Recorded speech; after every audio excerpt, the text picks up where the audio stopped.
Vamos dar início ao segundo painel. Antes de continuar, gostaria de me apresentar. Sou o professor Francisco Ferreira, sou diretor do Agrupamento de Escolas Engenheiro Fernando Pinto Oliveira. Estou nestas funções há mais ou menos 8 meses. É um agrupamento extremamente grande, onde tem 7 estabelecimentos de ensino, mais 2 estabelecimentos prisionais. Antes de continuar, gostaria de agradecer à Associação e na pessoa do Sr. José Alberto Pinto o facto de estar aqui presente convosco.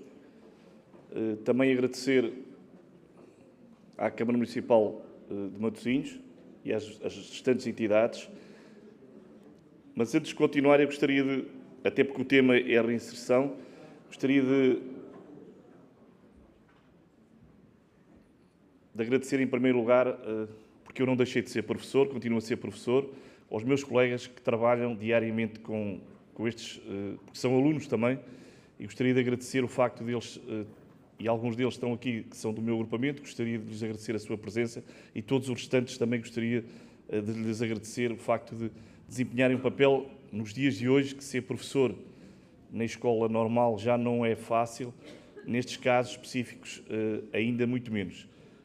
Eu, no segundo dia após ter tomado posse, tive a oportunidade de visitar estes 2 estabelecimentos. Tinha alguma curiosidade em perceber como é que funcionavam.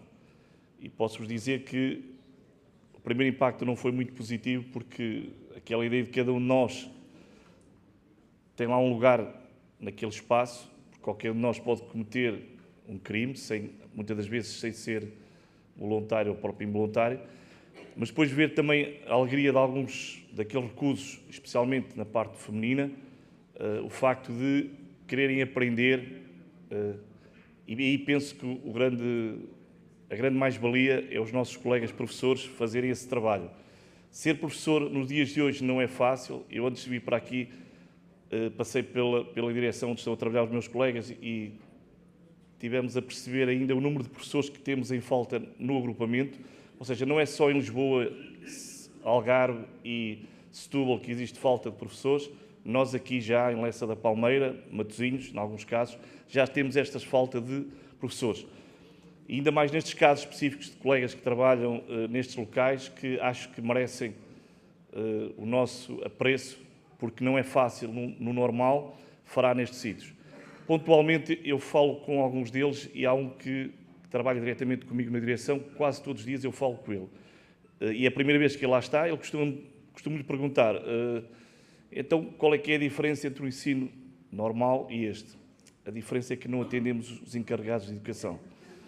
E realmente acho que essa é a grande diferença. É uma vantagem, mas no nosso caso, se calhar, em alguns casos, pode ser também desvantagem. Pronto, para não prolongar mais o tempo, íamos dar início, então, ao nosso trabalho. Iria convidar a doutora Sílvia Gomes e a convidar a doutora Conceição Cunha, a doutora Olga Cunha e Cítia Santos. E depois íamos dar a palavra à doutora Sílvia Gomes, que vem com o tema prisão reentrada, análise das experiências prisionais e as suas implicações para a reinserção. A doutora Sílvia é doutorada em Sociologia pela Universidade do Minho, é atualmente professora associada no Departamento de Sociologia da Universidade Dole-Bacon, no Reino Unido.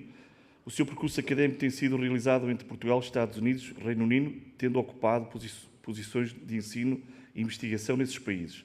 Professora auxiliar convidada no Instituto Universitário da Maia, investigador de pós-doutoramento no Centro Interdisciplina de Ciências Sociais da Universidade do Minho. Autora de vários livros, capítulos, livros e artigos em revistas científicas, nacionais e internacionais. As suas principais áreas de investigação são estudos prisionais, crime e desigualdades sociais, abordagens interseccionais, crimes e média e, mais recentemente, estudos críticos de reentrada, reincidência e desistência criminal. Muito obrigado. Muito obrigada. Bom dia ou boa tarde? Bom dia, ainda é bom dia. Bom dia a todas as pessoas aqui presentes. Antes de mais, quero agradecer o convite que me foi endereçado pela Associação Portuguesa de Educação nas Prisões para cá estar hoje a partilhar o trabalho que tenho vindo desenvolvendo nos últimos anos. É sempre um prazer devolver, de alguma forma, aquilo que é o trabalho que vai sendo feito na academia aos profissionais, porque só no diálogo é que nós podemos, efetivamente, abrir potencialidades, não só de cooperação, mas também de mudança de práticas e mudanças de procedimentos futuros. Portanto, já está ali, não está aqui. Portanto, a apresentação que eu vos trago hoje decorre do meu projeto de pós-doutoramento, que decorreu durante 6 anos e pretendeu perceber os processos de entrada e saída da prisão de homens e mulheres. E, portanto, é uma compreensão de trajetórias, compreender quais são, então, este processo de entrada e de saída da prisão de várias pessoas. Aquilo que eu vos trago hoje, eu vou-vos explicar... Isto não está a dar? Aqui está. Okay. Não? Ok. Aqui está. Ok. Como eu tenho consciência que o conceito que eu uso do ponto de vista académico não é um conceito que seja muito usado em Portugal, porque nós usamos mais o conceito de reinserção social, até porque é o conceito que está consagrado na nossa legislação e é aquilo que nós usamos. O conceito académico que eu uso é o conceito de reentrada, que é um conceito distinto, e, portanto, eu vou começar a minha apresentação precisamente por explicar o que é isto da reentrada e porque é que eu a uso em vez da reinserção social. Para depois vos explicar qual é que é o projeto, portanto, que projetos de investigação é que eu desenvolvi, e depois focar-me apenas num elemento específico do projeto, que são as experiências prisionais de pessoas em reclusão, homens e mulheres, em 3 prisões em Portugal, de uma forma geral, sem especificar as questões de género. Sei que tiveram um painel ontem especificamente sobre as questões de género. Não vou focar nas questões de género hoje, vou trabalhar numa questão mais geral, para depois passar para que implicações, portanto, como é que nós podemos passar dessas experiências para repensarmos aquilo que é a justiça e a aplicação da justiça em contexto nacional.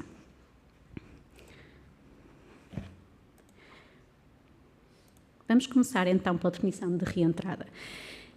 Reentrada, e eu já ouvi isso também aqui hoje de manhã, nós quando pensamos em reentrada pensamos que estamos a falar de pessoas que voltam a entrar na prisão.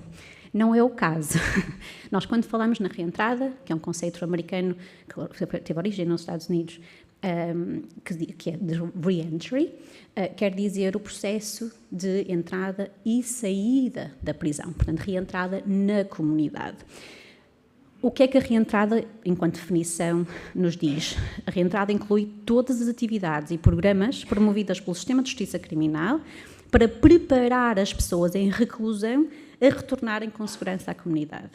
E este conceito, como conseguem perceber, tem a ver com aquilo que são os programas e atividades. Portanto, o que é que o Sistema de Justiça oferece às pessoas para facilitar, não é? Para promover este voltar à comunidade de uma forma segura. Portanto, a reentrada tem 3 fases distintas. A prisão em si, portanto, quais são os programas e atividades que estão desenvolvidos em contexto prisional para, então, preparar as pessoas para o exterior. A segunda fase é a transição para o exterior, portanto, que programas e atividades é que existem por parte do Sistema de Justiça para auxiliar, apoiar as pessoas na transição, nos primeiros meses após a transição. E depois uma terceira fase, que até nos parece um pouco, a nível nacional, estranha, porque nós não temos previstos programas neste sentido, que é depois de vários anos após a libertação, o que é que nós temos para, então, auxiliar as pessoas, para além daquilo que, obviamente, aquilo que existe para toda a população nacional. E como conseguem perceber, a reentrada é muito diferente de reinserção social. Mais que não seja, porque a reinserção pressupõe, primeiro, que existia uma inserção à partida, o que nós sabemos, por maior parte dos estudos, que muitas das pessoas que acabam encarceradas não tinham uma inserção prévia ao encarceramento, portanto, há uma falácia específica e clara em relação ao conceito em si mesmo, mas não apenas isso, é que a reinserção pressupõe que a sociedade esteja preparada também para acolher as pessoas. Reinserção no sentido em que há um movimento mútuo, não apenas de preparação da pessoa, mas também de acolhimento na sociedade.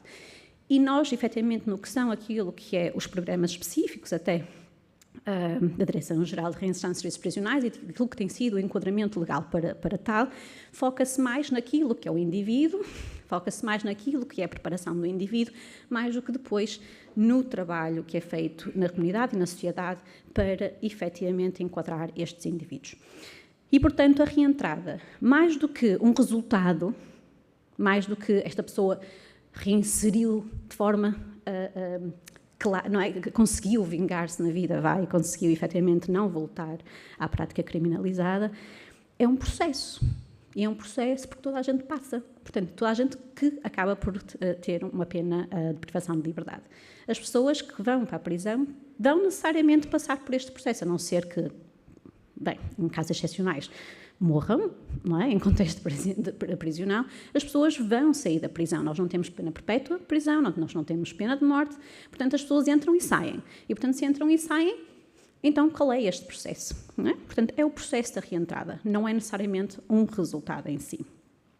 E esta forma, para mim, enquanto académica, permite-me olhar para este processo e perceber que implicações é que este processo pode ter até para repensar as políticas públicas, mas também os sistemas de apoio que nós temos disponíveis nas diferentes fases, que pesquisa é que pode ser desenvolvida, de que forma é que esta pesquisa pode ser enquadrada, mas também advocacy, o que é que nós podemos fazer junto das instituições para conseguir mudar estas práticas.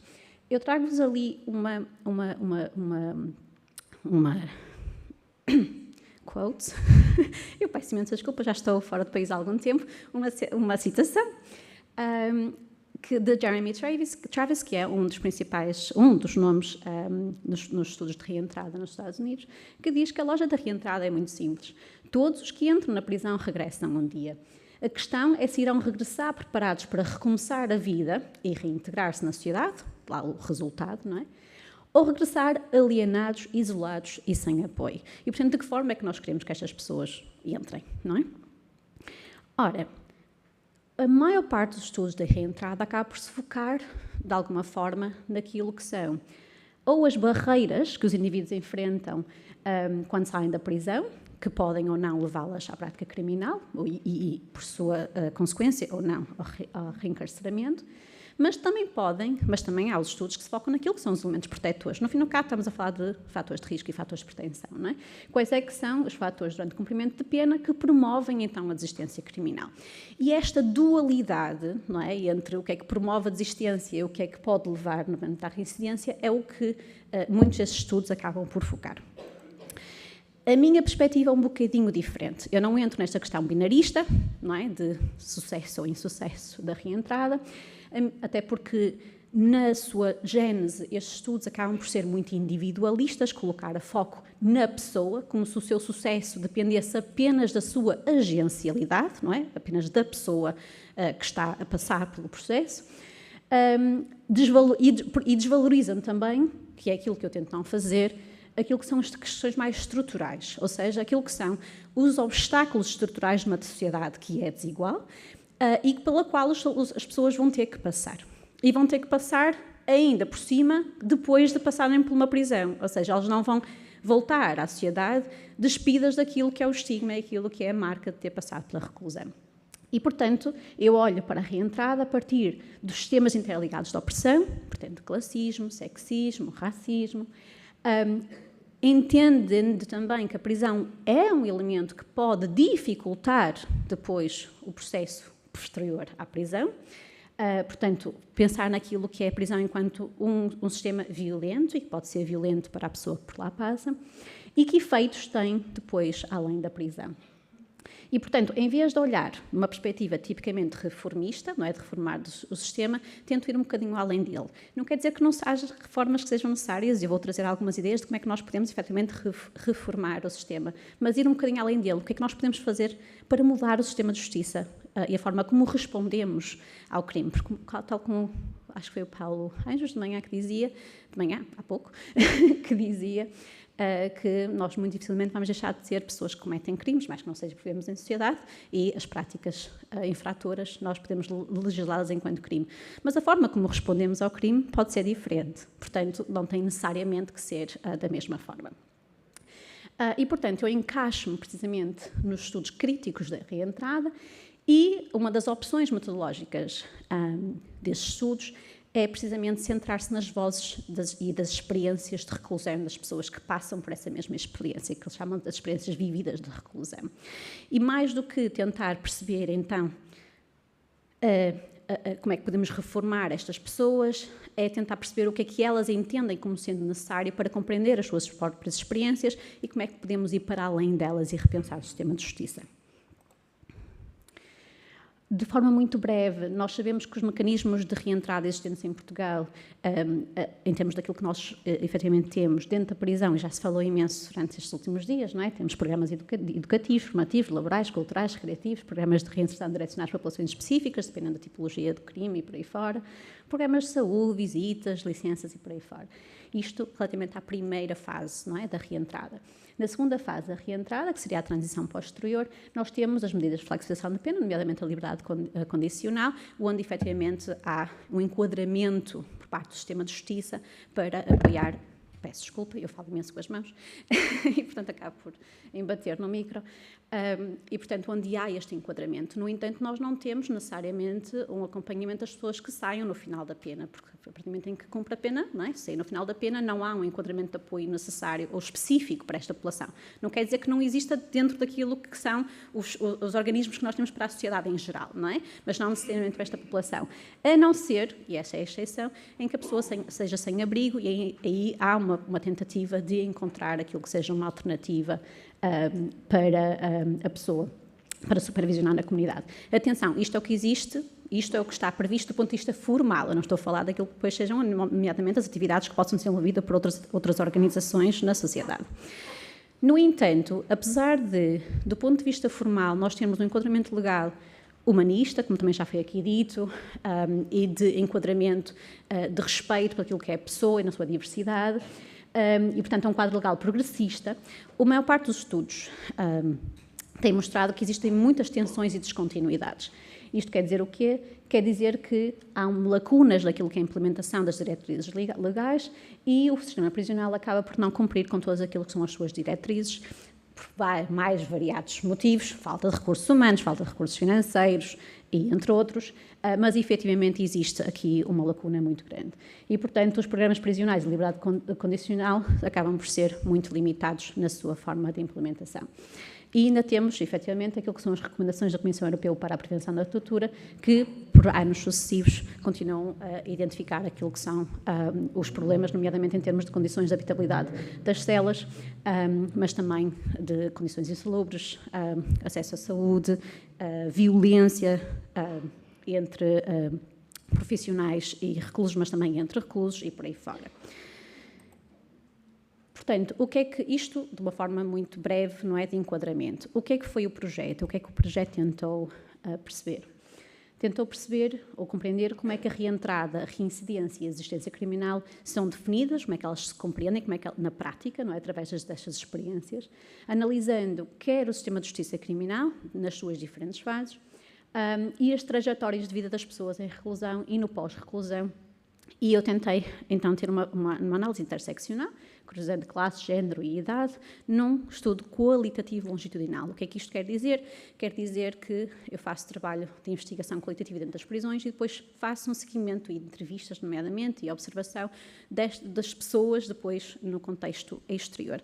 A capa que conseguem ver ali foi de um livro que publiquei recentemente, em que vou apresentar parte dos resultados dele mesmo, que se foca só nas entrevistas que realizei a homens e mulheres em contexto de reclusão. Aqui no livro eu falo muito sobre a questão de género, que eu não vou falar hoje, será uma questão muito geral, mas se vocês tiverem interesse nele, eu posso mandar o PDF. Não digam a ninguém, mas eu posso mandar o PDF e tenho todo o prazer em partilhar o objeto, não é? Total.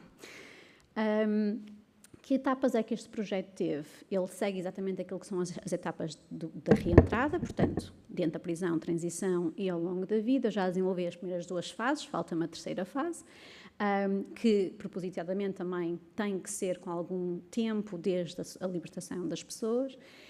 Na primeira fase, fiz então trabalho de investigação em contexto prisional para perceber qual o papel do sistema de justiça e a prática dos seus profissionais para a reinserção da pessoa reclusa. mas também quais as expectativas e percepções da pessoa reclusa em relação ao papel da prisão e dos fatores sociais no processo da reentrada exterior. Eu não vou focar nos outros dois, portanto, eu vou passá-los à frente. Este foi o trabalho de campo, então, e os dados que foram recolhidos. Foi feita uma etnografia multissituada em 3 estabelecimentos prisionais, 2 masculinos e 1 feminino, e a recolha de dados foi feita através da observação direta, conversas informais e entrevistas a profissionais e pessoas em reclusão. Fiz também análise documental e estatística descritiva dos fecheiros das pessoas em reclusão, até porque eu precisava de saber mais ou menos quando é que as pessoas, à partida, poderiam sair da prisão, para dar, então, a continuação ao trabalho de investigação na segunda etapa, que deveria decorrer 1 ano e meio depois do trabalho em prisão ser realizado, do trabalho de recolha de dados em contexto prisional. Como devem compreender, enquanto profissionais, é uma tarefa muito difícil, não é? Quase que adivinhar quando é que a partir da pessoa irá sair, mas tive efetivamente o apoio incrível de vários profissionais nas prisões onde estive, e nós tentamos então ver qual é que seria a probabilidade de que essas pessoas saírem no ano e meio seguinte. E depois tem a segunda etapa, onde eu também fiz recolha, e depois posso falar mais tarde se vocês tiverem interesse sobre isso. E então, o que é que nos dizem estas experiências prisionais? Mais uma vez, eu vou fazer isto de uma forma muito breve, não é? Até porque não há tempo para me alongar em muitas destas questões, e possivelmente, e pelo que eu me fui apercebendo da parte da manhã, já muitas destas questões até foram discutidas de forma mais particular e aprofundada também noutras sessões.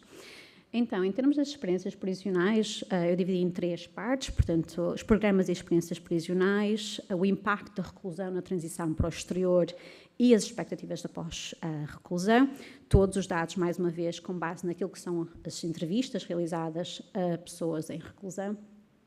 E estes são os temas, de alguma forma, que foram originados nessas conversas com as pessoas em reclusão. Em termos de programas específicos, programas e atividades, há uma diferença muito grande entre as prisões masculinas e a prisão feminina. No caso da prisão feminina, havia efetivamente uma grande incorporação de atividades e de programas dentro do estabelecimento prisional, e, portanto, a grande parte das mulheres estava ocupada, no sentido em que tinha uma ocupação laboral, ou escola, ou formação, ou outro tipo de atividades, o que não era tão visível nos estabelecimentos masculinos, onde havia uma falta de acesso, não era por falta de vontade, em que havia efetivamente uma falta de acesso a trabalho, a formação, a educação e outro tipo de programas. Mesmo quando faziam programas, não quer dizer que os programas fossem vistos como algo em que, por vezes, eles achavam que era importante, mas porque se queriam estar ocupados, queriam fazer alguma coisa, não queriam estar fechados ou simplesmente estarem inativos. Portanto, há que perceber também que motivação, não é? O que é que leva estas pessoas, efetivamente, a estar nestes programas, o que é que elas podem retirar destes programas e atividades. Mas existe, efetivamente, esta diferença, e também diferença em termos daquilo que o porquê de levar à participação nos programas e atividades. Em termos de atividades, havia efetivamente uma sobrevalorização por parte das pessoas em relação ao trabalho, porque era uma forma de ter algum tipo de financiamento e poder de ter algum dinheiro para aquilo que são as suas despesas correntes, e no caso das mulheres também para poder eventualmente enviar dinheiro para as famílias. Outro dos temas foram as dores de reclusão, que é um conceito de Sykes, e que tem a ver com as diferentes formas de privação e dor que homens e mulheres sentem em contexto de reclusão. E aqui são genderizadas, como é óbvio, e várias foram elencadas, não só em termos da perda da autonomia e da perda da possibilidade de ter relações heterossexuais, não é? Nomeadamente os homens. No caso das mulheres havia as visitas, embora constrangidas, há a possibilidade. Nos homens isso é mais difícil, a não ser que as suas companheiras estejam recluídas, mas é algo que aparece de forma muito constante, ou seja, há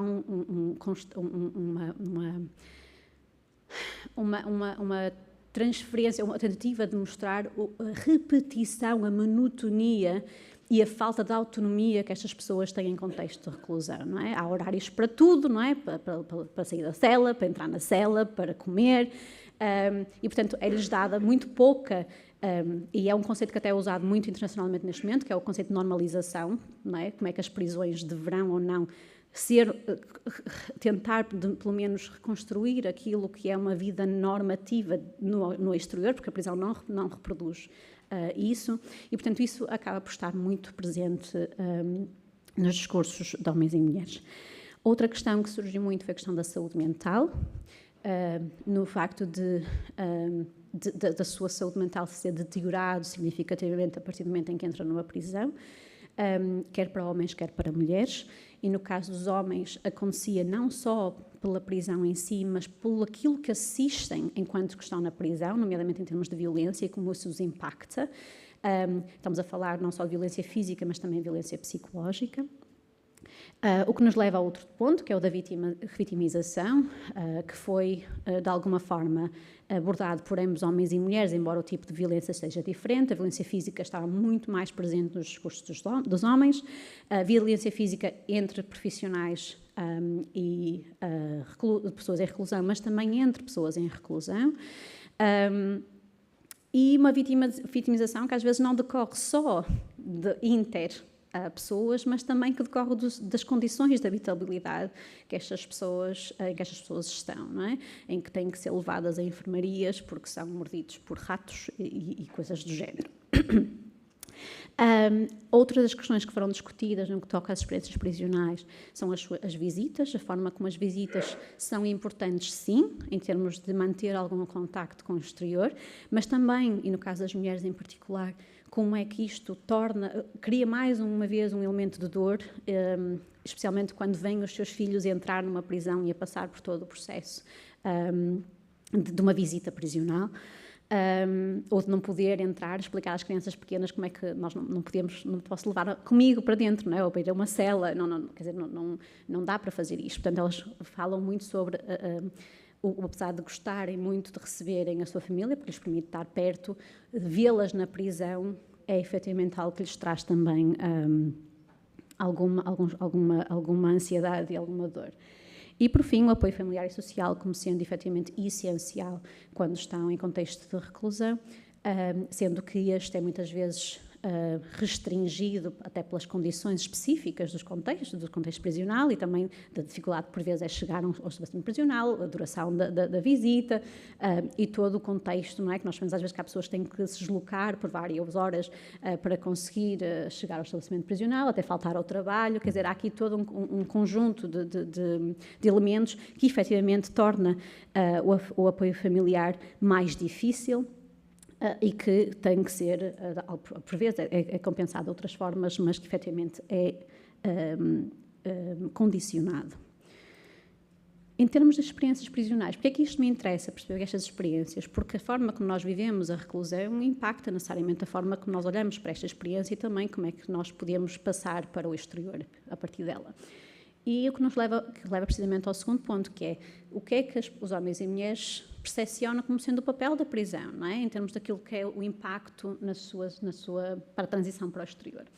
E foi muito interessante perceber que existem quer impactos positivos, quer impactos negativos, portanto, ambos são identificados. No que toca aos impactos positivos em particular, é referido o tempo para refletir, não é? O facto de entrar na prisão, por vezes, é uma forma de quebrar, romper aquilo que são trajetórias, não é? Que estão de envolvimento em práticas, seja de tráfico de drogas, outro tipo de criminalidade, que se não fosse a prisão, ela iria necessariamente continuar, mas continuar de uma forma que aquelas mulheres ou homens naquele momento não percepcionam como sendo mais benéfico para eles ou para elas. E então a prisão permite-lhes isso, permite-lhe tempo para refletir, ok?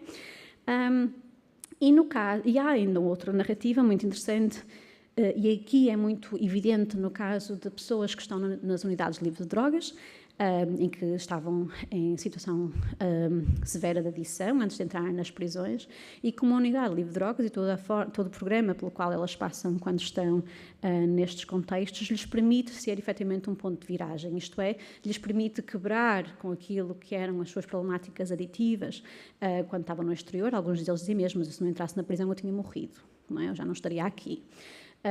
e permite-lhes até reativar laços com famílias, que muitas vezes também tinham sido perdidos devido à sua problemática aditiva, e, portanto, há efetivamente estas narrativas em que a prisão aparece, então, como um elemento de quebra problemáticas que aconteciam no exterior. Mas temos também aquilo que são os impactos negativos, e estes foram, de sobremaneira, aqueles, como devem compreender, que acabaram por ser narrados. Quer laços familiares desgastados, não é? De que forma é que o estarem fora da família, por muito que as visitas aconteçam, e aconteçam, não em todos os casos, mas que vão acontecendo, que há efetivamente um desgaste, um condicionamento muito grande da manutenção de laços familiares e de qualidade, a exposição à violência. Okay? Como é que a exposição à violência faz com que a prisão não seja vista de forma alguma como algo que lhes permita pensar sequer, ou que lhes mude, e isto era dito muitas vezes, muda a forma como eles pensam em relação a eles mesmos, não é? Tornam-se pessoas mais frias, tornam-se pessoas muito mais contidas, porque têm que saber sobreviver num contexto de violência. Falam muitas vezes de pares criminalizados, no sentido em que aprendem sobre todo tipo de crimes, aprendem sobre todo tipo de práticas que nem sequer tinham contacto antes de entrarem na reclusão, e falam muitas vezes da falta de apoio e de programas específicos para elas. Como disse mais cedo, muitos, especialmente nos homens, há uma grande carência de acesso a programas, e há efetivamente uma vontade muito grande de ter acesso a estes programas e atividades. Isso não quer dizer que eles nunca tiveram, às vezes tiveram um acesso, uma vez, mas estamos a falar de vários anos em que, efetivamente, não estão ativos, e, portanto, não há uma sensação de que estão a fazer algo dentro da prisão. E sentem muitas vezes que estão, de alguma forma, abandonados. Em termos de expectativas para o pós-reclusão, como devem compreender por estas narrativas que até agora vimos, há um conjunto de elementos que são centrais em termos de compreender aquilo que será a sua experiência pós-reclusão. Emprego aparece na base daquilo que a maior parte das pessoas entende como sendo necessário para conseguir ter um trabalho, para conseguir ter dinheiro, para conseguir ter uma casa, para conseguir ter a família de volta, especialmente no caso das mulheres, se perderam a custódia dos filhos. Portanto, o emprego acaba por ser muito basilar na forma como elas entendem e eles entendem o pós-reclusão, mas sempre acoplado à família. Okay? Emprego e família aparecem muitas vezes juntos nas suas narrativas. O centro, quase que passam a ser estes dois elementos, são os mais centrais naquilo que são as suas narrativas. Claro que isto não quer dizer que elas não compreendam que há, efetivamente, problemas, não é? E obstáculos àquilo que vai ser conseguirem um emprego, nomeadamente a questão do estigma, o terem um registro criminal. Há também a questão da adição, não é? Muitas pessoas compreendem que a adição é um obstáculo em si mesmo, por muito que já tenham passado por programas, é uma luta constante e contínua mesmo no exterior. Há depois questões relacionadas com o controle policial e do próprio bairro onde vivem, nomeadamente sobre pessoas que são extremamente referenciadas pelo sistema de justiça, não é? A polícia conhece-os muito bem e, portanto, elas sentem que quando saírem da prisão vão estar sobre os holofotes, não é? Daquilo que é o sistema de justiça, e, portanto, estão muito mais apertados em termos daquilo que são as suas práticas, mas também porque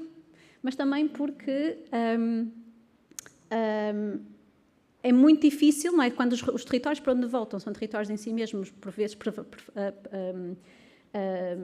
passados por práticas criminalizadas, de resistir, obviamente, a isto, porque elas vão estar no meio em que estas práticas decorrem. E, portanto, o espaço de residência aparece aqui como sendo um elemento que pode pôr em causa o seu processo. E, portanto, eu vou voar, neste, que eu sei que estou para além do tempo, peço desculpa.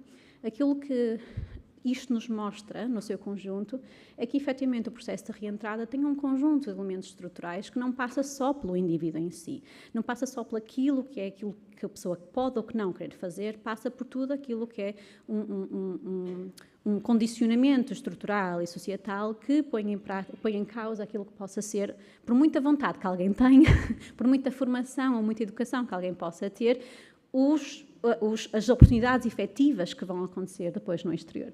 Portanto, a prisão acaba por ser um tempo em suspenso, não porque não é importante naquele momento, mas, e estruturante até também em si mesmo, mas porque não podem reativar aquilo que seja a sua trajetória. E, portanto, as barreiras e os obstáculos, na realidade, pelo que nós conseguimos ver, começam na própria prisão, não é? Naquilo que eles fazem ou deixam de fazer ou têm acesso. E, portanto, dentro da agência, há agência, obviamente, nós não podemos negar aquilo que é a agencialidade das pessoas, mas há constrangimentos severos àquilo que são as suas trajetórias. E, portanto, quando nós pensamos em justiça, e é o último slide, nós quando pensamos em justiça, mais do que pensar em o que é que nós podemos fazer em mais prisão, é o que é que nós podemos mudar na prisão que seja efetivamente necessário para melhorar as condições das pessoas, obviamente, que nós temos que garantir aquilo que são as condições de dignidade dentro de uma prisão, mas devemos também pensar naquilo que são penas alternativas. E nós vimos há pouco os números, nós temos efetivamente muitas pessoas que estão a cumprir penas alternativas na comunidade, e nós temos a expansão, nomeadamente algumas delas, tipo como é a vigilância eletrónica nos últimos anos. Não quer dizer que elas sejam uma paneia para tudo, não são. E obviamente que eu também sou crítica de algumas delas, mas efetivamente a prisão não é uma resposta para todas as pessoas que lá põem os pés. E, portanto, se a prisão não é uma resposta para todas as pessoas que lá põem os pés, o que é que nós podemos ter em alternativa? Para além das alternativas na comunidade, nós podemos ter, obviamente, aquilo que são políticas públicas orientadas para a comunidade. Há problemáticas, como sejam da adição, mas não só, que podem ser resolvidas na comunidade e não têm que ser resolvidas dentro de uma prisão que vem adicionar apenas elementos criminogénicos e problemáticos que põem em causa a trajetória destas pessoas. E, portanto, é pensar em alternativas não carcerárias para muitas das pessoas que não precisam de passar por esse sistema. E eu vou fechar assim. Muito obrigada. Muito obrigado, doutora Sílvia. Vamos dar a palavra à doutora Conceição Cunha, que vai nos falar sobre acreditar na ressocialização, proteger a sociedade através da reintegração. A doutora Conceição Cunha, professora associada da Faculdade de Direito da Universidade Católica Portuguesa, Escola do Porto, tem dedicado a investigação à docência na área do direito criminal e coordenado disciplinas nesta área ao nível da licenciatura, mestrado e doutoramento. Mais recentemente, a sua investigação tem incidido nos crimes contra as pessoas, em especial nos crimes contra a vida e nos crimes sexuais, na delinquência juvenil e nas reações criminais. Foi coordenadora da secção do Porto do Centro de Investigação, Centro de Estudos de Investigação de Direito, e também coordenadora do Observatório de Tutela de Vítimas Especialmente Vulneráveis face a comportamentos violentos à luz do direito da União Europeia. Obrigada.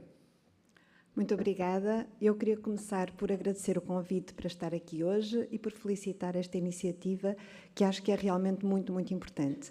Eu não tive oportunidade de vir nos dias anteriores assistir às conferências, mas hoje, nesta manhã, já aprendi muito e aquilo que eu vi aqui já me fez refletir. Eu até acho que vou saltar um bocadinho, não ficar muito presa aos meus slides, porque houve outras coisas que me surgiram entretanto. Acreditar na ressocialização, proteger a sociedade através da reintegração, eu acho que resume muito aquilo que eu penso quanto às reações criminais.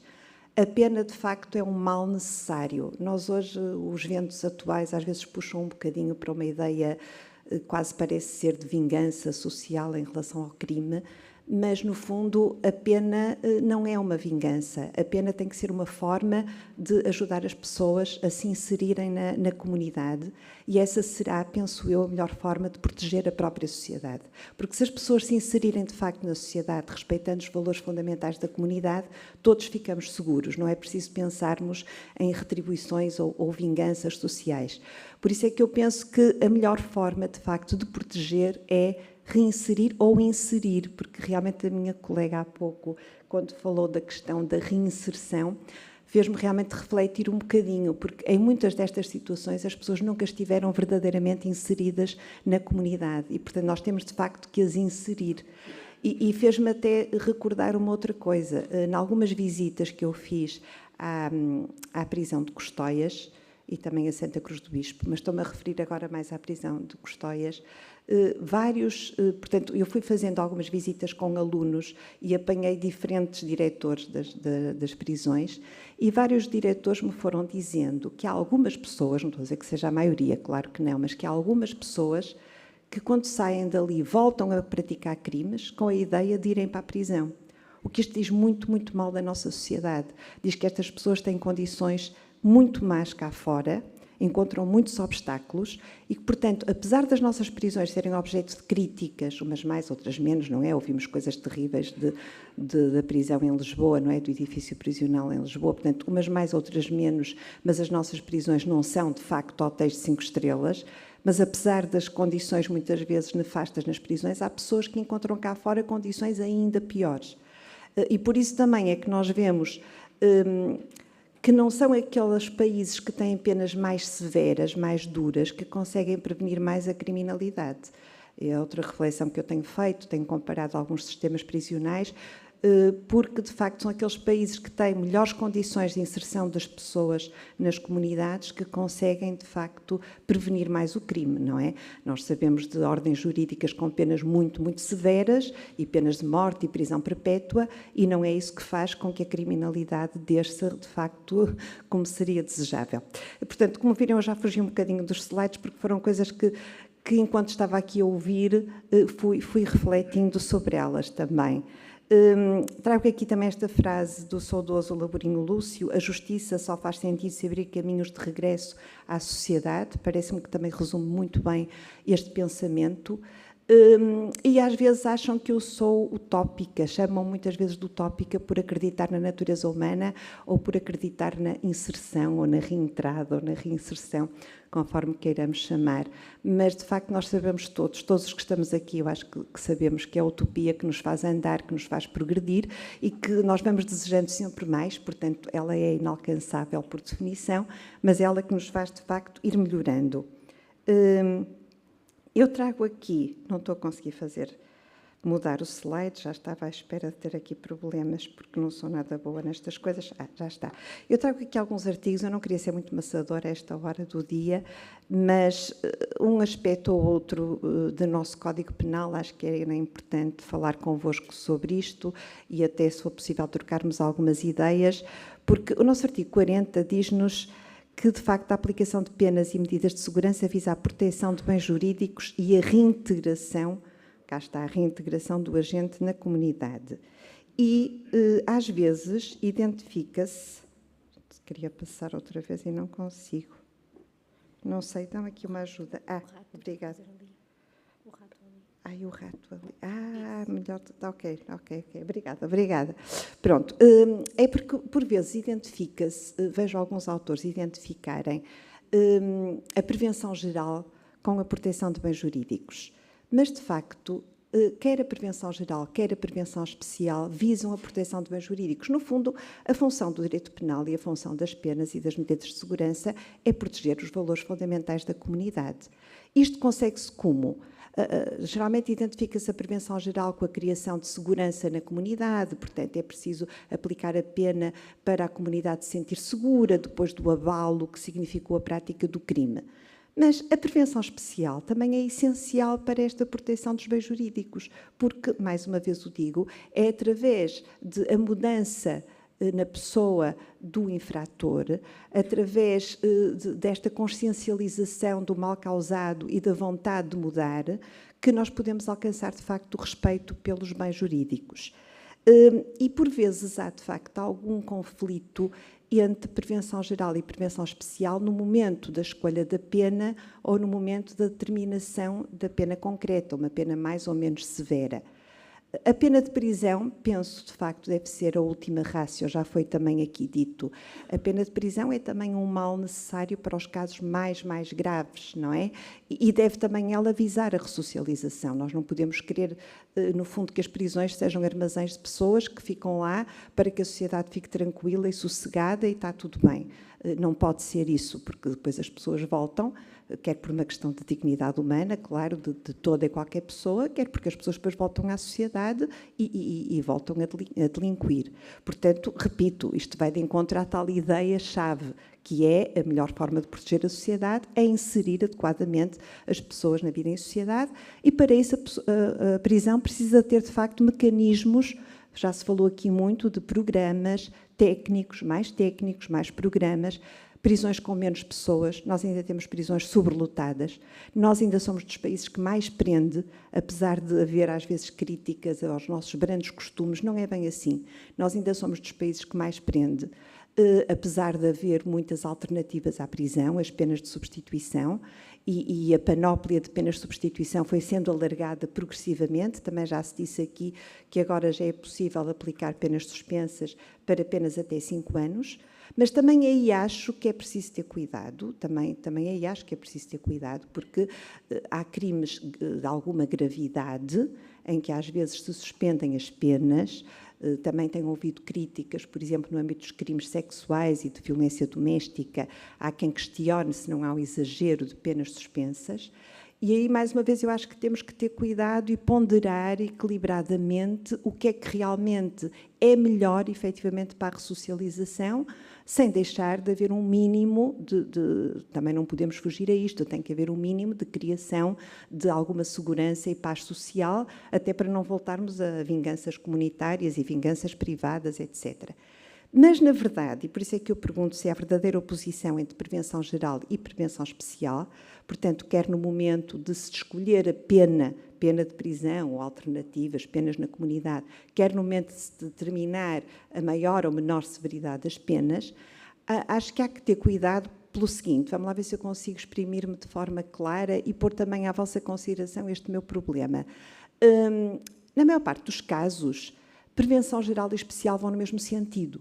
Se o crime é grave, se temos um homicídio, se temos uma violação, se temos um roubo grave, geralmente há elevadas necessidades de proteger a comunidade, criar paz social e também elevadas necessidades de ressocialização. Assim como num crime menos grave, num crime mais bagatelar, haverá menores necessidades de prevenção geral e de prevenção especial. Mas pode, de facto, acontecer que um crime grave, praticado num momento muito específico, em que a pessoa, como se costuma dizer, perdeu a cabeça, num momento muito específico, num conflito familiar, por exemplo, que aquele crime grave tenha criado um abalo social, mas não representa elevadas necessidades de prevenção especial. Se temos um delinquente primário, se temos alguém que se arrependeu profundamente, que se consciencializou do mal causado, que mudou de rumo, que mudou de vida. Muitas vezes, se é um jovem, e quero chamar aqui, também tenho dedicado um bocadinho da minha investigação à questão da delinquência juvenil. Há muita impulsividade nos jovens. Hoje os próprios estudos das neurociências nos dizem que o cérebro, a parte do córtex cerebral, não é responsável pelo controle emocional, vai-se formando e só está mais estabilizado lá por volta dos 20 e tal anos, dependendo também das pessoas e dos contextos sociais. E, portanto, pode acontecer que um crime com alguma violência, num momento específico, não represente tão elevadas necessidades de prevenção especial. E em que é que ficamos? Vamos aplicar uma pena mais severa por causa da criação de confiança na comunidade ou uma pena menos severa, tendo em conta que não há elevadas necessidades de prevenção especial? Estou-me a fazer entender, este é um problema que às vezes se coloca nos tribunais e que é complicado. Porque, repito, um mínimo de prevenção geral em casos muito graves eu percebo que tenha que ficar assegurado, mas eu acho que a pedra de toque tem que ser a prevenção especial, porque também aplicarmos uma pena muito severa a alguém que não precisa dessa pena, alguém que já está no bom caminho, digamos assim, isto pode ser dessocializador. Por exemplo, meter um jovem na prisão, e em relação aos jovens sou particularmente sensível, como disse, por causa desta impulsividade, às vezes do momento. Meter um jovem na prisão que já esteja consciencializado e já tenha mudado de rumo, também pode ser dessocializador, e não é isso que se pretende, não é a dessocialização que se pretende. E por isso tenho aqui exatamente este problema. Tenho aqui a referência também aos imputáveis perigosos, que isto dava uma sessão inteira, não é? Mas pessoas que repetem na criminalidade, porque há ali muitas vezes contextos também sociais muito complexos e há aqui, aliada à culpa, uma certa perigosidade. Isto também nos coloca questões. A pena relativamente indeterminada é uma figura muito pouco aplicada e eu acho que teria potencialidades para ser ressocializadora, porque, de facto, a pessoa vai estar mais ou menos tempo privada da liberdade consoante a sua evolução, embora haja um teto, haja um limite, mas não temos tempo a aprofundar isto. Eu queria vir antes aqui à questão dos jovens, porque nós temos um decreto-lei antiquíssimo, eu digo antiquíssimo porque ele é de 82, portanto nasceu na altura do nosso Código Penal. O nosso Código Penal já foi alterado imensas vezes, este decreto-lei mantém-se inalterado e precisava de alterações, já está muito desfasado da nossa realidade, mas tem um artigo 4º que nos diz que a pena pode ser atenuada se houver razões, portanto, se houver vantagens nesta atenuação do ponto de vista da ressocialização, da prevenção especial. E, portanto, tem a ver com estas situações de que eu estava a falar. Por vezes, nos jovens, pode haver situações de impulsividade que não correspondam a necessidades tão elevadas de prevenção especial e é preciso ter isto em atenção. Claro que isto não é desresponsabilizar os jovens, é atender à especificidade de cada caso e àquilo que será mais vantajoso, mais adequado do ponto de vista da sua recuperação para a vida em sociedade. E, portanto, chegamos à questão da execução da pena, quando se opta por uma pena de prisão. A pena de prisão tem que ser voltada, portanto, para a reintegração social ou para a entrada na vida em comunidade. Isto parece muito importante.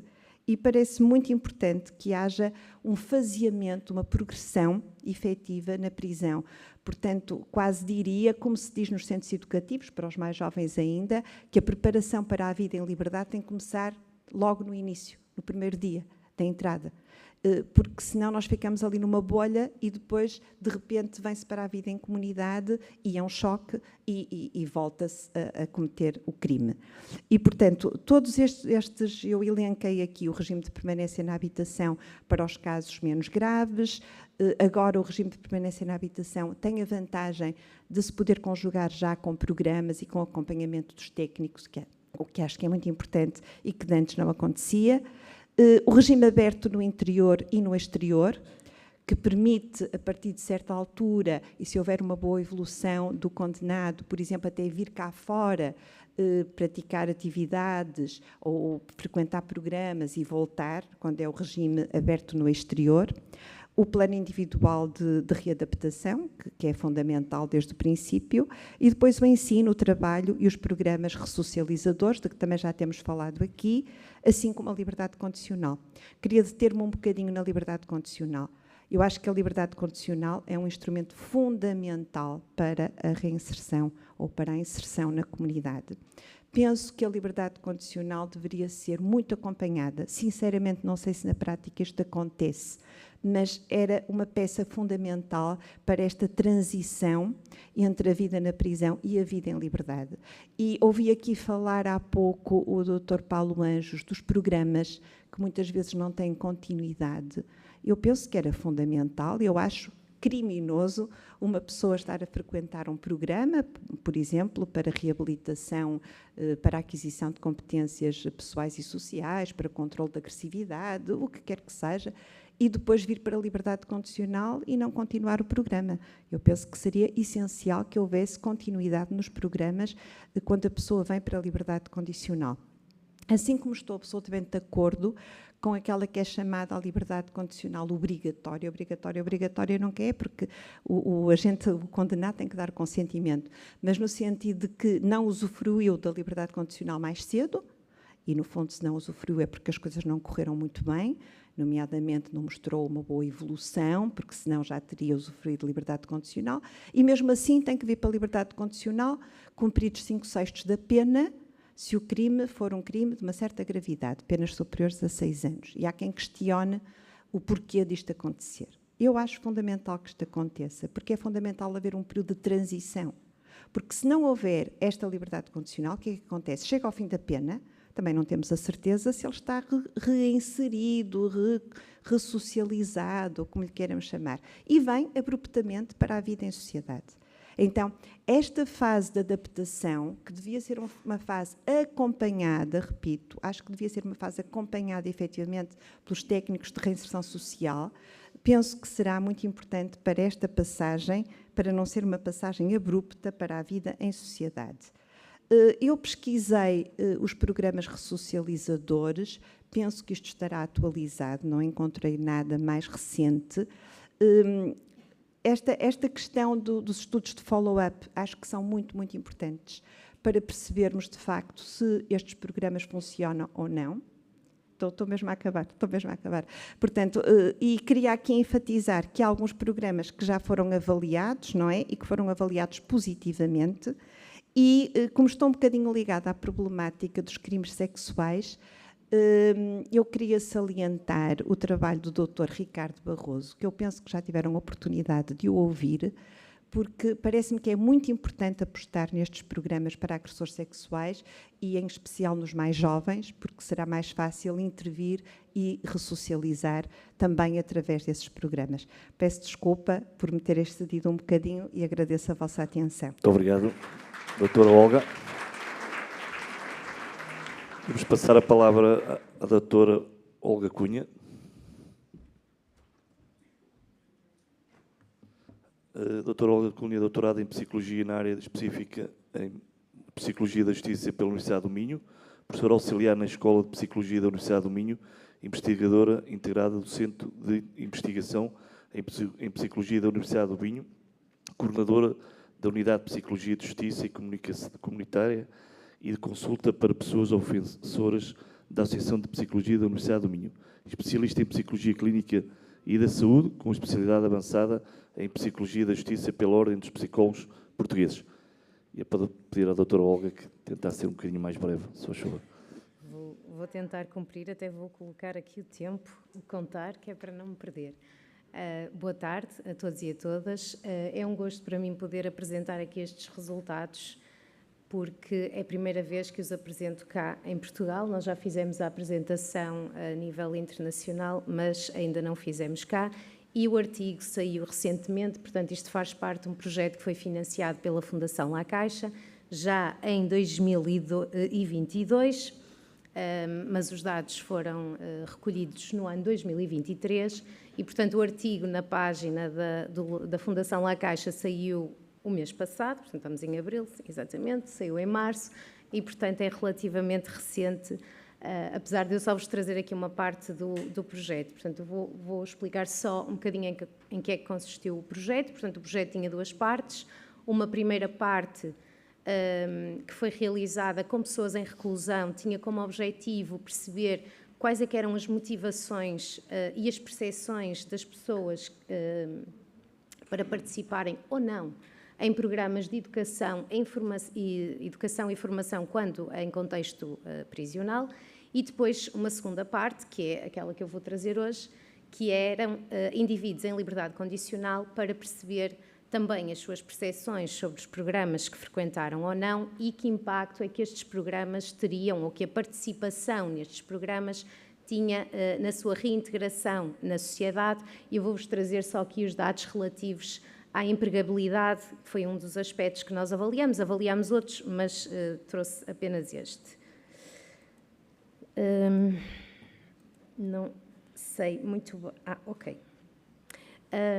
Como eu vos referi, estes dados foram recolhidos em 2023 e, portanto, eu trouxe os dados de 2023, que eram aqueles que, à data, eram os dados oficiais. Portanto, em abril de 2023, foi mais ou menos a altura em que nós recolhemos estes dados, havia em Portugal 11.507 reclusos e 3.081 indivíduos em liberdade condicional. E, portanto, este era o nosso universo, era tentar recolher o máximo possível dados, quer num contexto, quer no outro.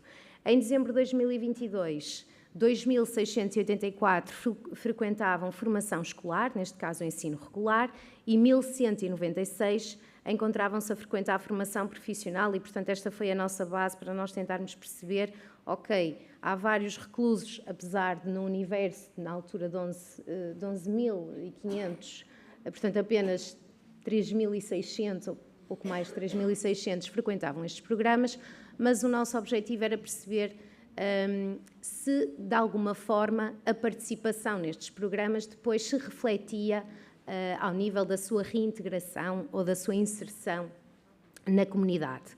Em Portugal, sabia-se e continua a saber-se muito pouco do ponto de vista daquilo que são os dados efetivos sobre o efeito destes programas na reabilitação e na integração e, portanto, este era aqui o nosso foco. Também sabemos que, e hoje já se falou disso, eu não tive a oportunidade de estar aqui nos dias anteriores, mas também percebi que esta temática, naturalmente, era a temática do Congresso e, portanto, várias questões foram faladas sobre a participação, sobre a frequência e sobre este tipo de programas. E são, de facto, fundamentais, até porque nós sabemos que os reclusos apresentam, em média, níveis particularmente baixos de habilitações literárias e também de literacia, do que a população em geral, mesmo tendo, noutros trabalhos que nós vamos realizando, percebemos que mesmo que eles tenham a escolaridade mínima, obrigatória, muitos deles têm muita dificuldade ao nível da leitura, ao nível da escrita, ao nível da compreensão do material escrito e, portanto, não é só o facto de não terem as habilitações, é de não terem também as competências necessárias a este nível.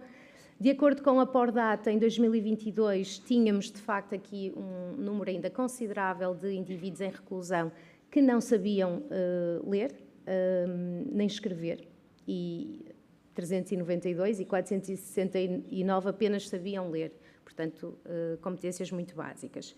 E sabemos também que o analfabetismo e as baixas habilitações académicas e também aqui os níveis baixos de literacia são, de facto, um entrave à integração, ao regresso bem-sucedido à comunidade, constitui aqui um desafio significativo não só para os ex-reclusos, mas para esta população em particular, conjugando com outras dificuldades que eles enfrentam no regresso à comunidade, que já foram aqui muito faladas também.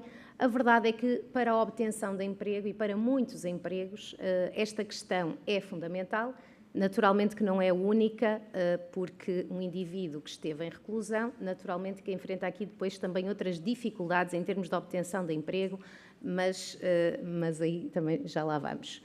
E então é naturalmente fundamental perceber, não só proporcionar estas oportunidades de formação para estes indivíduos, mas avaliar estas oportunidades e perceber em que medida é que elas são eficazes e que elas permitem a integração dos indivíduos na comunidade.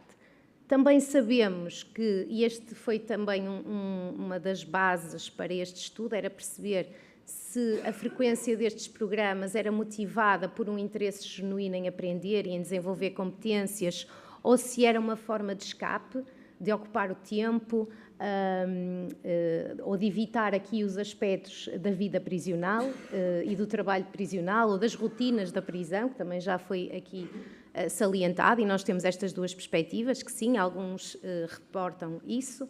Não vos vou trazer estes dados, mas nós, curiosamente, eu até fiquei surpreendida, a maior parte identificou como principais motivações o querer aprender e adquirir competências que entendiam que seriam fundamentais para a vida cá fora, para a vida em liberdade, apesar de, sim, claro que havia também aqueles que elencavam aqui o facto de poder ocupar o tempo, contactar com pessoas de fora, porque os professores vêm de fora e, portanto, é sempre uma oportunidade de estar com outras pessoas, para além daqueles que são os elementos com quem convivem diariamente.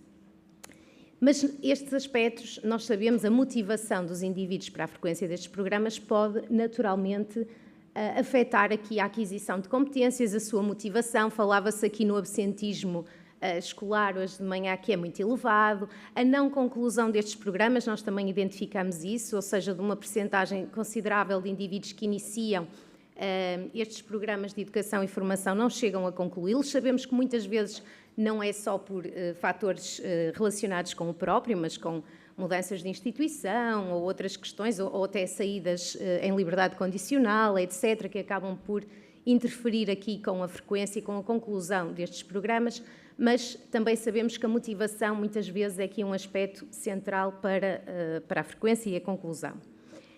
Então, neste estudo, tendo em conta que sabemos que o papel destes programas é importante em termos, ou que pode ser importante em termos da sua reintegração na sociedade, o nosso objetivo era então perceber que relação é que existia entre a frequência destes programas e a conclusão dos mesmos e a empregabilidade depois no pós-libertação.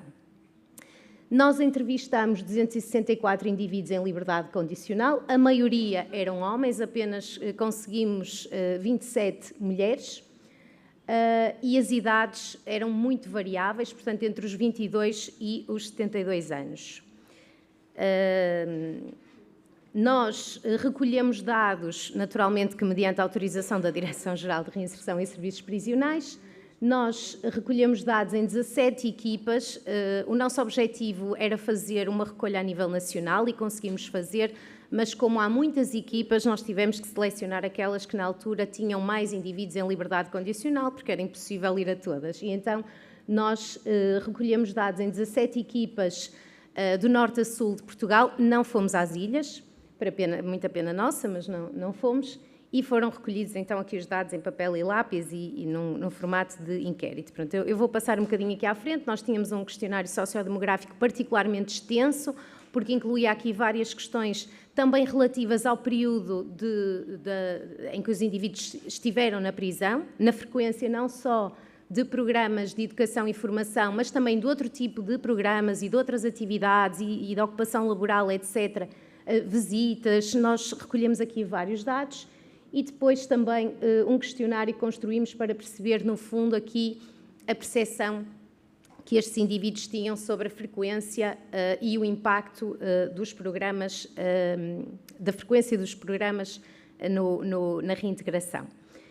Pronto, dizer-vos então que a grande maioria dos indivíduos, nós temos aqui a laranja, os indivíduos que no pós-reclusão ou quando estavam em liberdade não tinham trabalho, a azul os que se encontravam a trabalhar e, de facto, a maior parte dos indivíduos encontravam-se, que nós entrevistamos, encontravam-se a trabalhar durante o período de liberdade condicional. Nós sabemos, esta é uma variável que eu não trouxe aqui, mas o tempo em liberdade naturalmente que tem aqui um impacto, não é? Portanto, indivíduos que estão há mais tempo em liberdade condicional também há uma maior probabilidade de já se encontrarem a trabalhar, enquanto que aqueles que estão há menos tempo podem ter uma menor oportunidade de o fazer. Mas, curiosamente, nós não encontramos diferenças absolutamente nenhumas entre aqueles que frequentaram os programas de educação-formação e aqueles que não frequentaram, ou aqueles que terminaram e aqueles que não terminaram.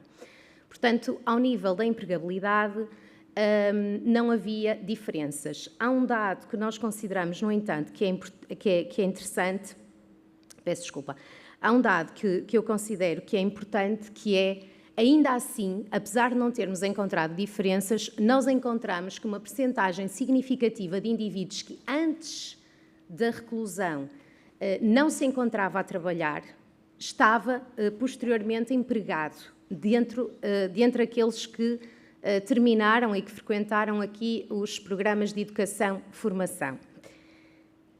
Também não encontramos aqui nenhuma associação entre o ter frequentado os programas de educação-formação e o ter concluído e o rendimento mensal. Também fizemos esta análise para perceber se eventualmente aqueles que tinham adquirido mais competências tinham profissões também mais bem remuneradas, mas também não encontramos diferenças.